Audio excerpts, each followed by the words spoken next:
اگر آپ کے سامنے ایک ایسی چیز رکھی جائے جو کروڑوں سال پہلے زندہ تھی اور پھر اس کے بعد آج اس کی قیمت ایک پرائیویٹ جیٹ یا شاہی محل یا اس کے بعد درجنوں لگژری گاڑیوں کی قیمت سے بھی زیادہ ہو، $50 ملین ایک ہڈیوں کے ڈھانچے کی قیمت، ایک ایسا ہڈیوں کا ڈھانچہ جو نہ بول سکتا ہے نہ چل پھر سکتا ہے، آخر ڈائنوسارز کی اس ہڈیوں کے ڈھانچے میں کون سی ایسی خوبی ہے کہ ارب پتی افراد ایک دوسرے کے خلاف بولی لگانے کے اوپر مجبور ہو گئے؟ کہیں طاقت اور دولت تاریخ کے اوپر قبضہ تو نہیں کرنے جا رہی؟ دنیا کے سب سے مشہور نیلام گھر ساؤتھ بیز نیو یارک میں کچھ غیر معمولی مناظر دیکھنے کو ملے، جہاں پہ نہ کسی پینٹنگ شاہکار کی فروخت ہو رہی تھی، نہ کسی ہیرے جواہرات کی فروخت ہو رہی تھی، بلکہ ایک ایسے شکاری کی فروخت ہو رہی تھی جو انسانوں سے 6.5 کروڑ سال پہلے اس زمین کے اوپر حکومت کرتا تھا۔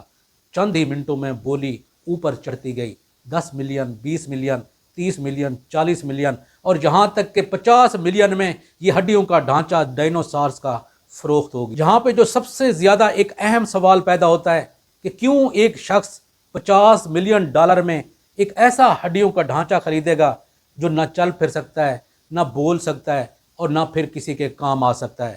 تو یہاں پہ اس سوال کا جواب صرف دولت نہیں بلکہ وہ طاقت بھی ہے جس کو تاریخ کے اوپر ملکیت حاصل کرنے کی خواہش ہے۔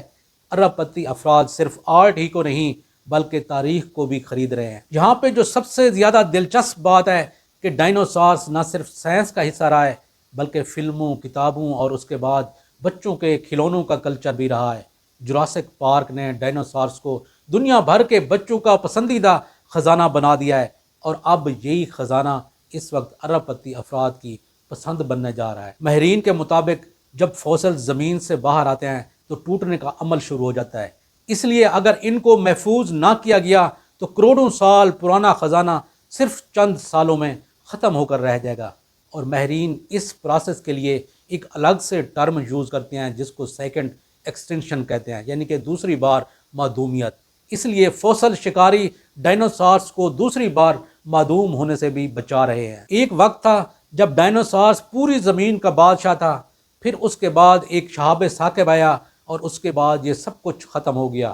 آج کروڑوں سال بعد یہی ڈائنوسارز کا ڈھانچہ $50 ملین میں فروخت ہو رہا ہے۔ یہاں پہ سوال یہ نہیں ہے کہ اس کی قیمت کتنی لگی ہے، بلکہ جو سب سے زیادہ اہم سوال ہے کہ کیا تاریخ کی کوئی قیمت ہو سکتی ہے؟